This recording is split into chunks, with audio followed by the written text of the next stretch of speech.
ओम श्री गणेशाय नमः. ऐका श्री गणेशा तुमची कहाणी.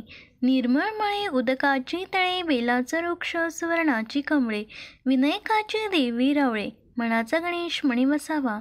हा वसा कधी घ्यावा, श्रावण्यात चौथी घ्यावा, माघी चौथी संपूर्ण करावा. संपूर्णाला काय करावे, पशा पहिलीचे पीठ कांडावे, 18 लाडू करावे, 6 देवाला द्यावे, 6 ब्राह्मणाला द्यावे, 6चे कुटुंबी भोजन करावे. असल पंगळराज मणी ध्यायजे, मनी पाविजे, मनचिंतल लाभिजे, मनोकामना कार्यसिद्धी निर्विघ्न करीजे. ही 60 उत्तराची कहाणी. 5 उत्तरी देवा ब्राह्मणाची द्वारी, गायची गोठी, पिंपळाच्या पारी सुपसंपूर्ण. ओम श्री गणेश चरणार्पणमस्तु. ओम एकदंताय विद्महे वक्रतुंडाय धीमहि तन्नो दन्ती प्रचोदयात.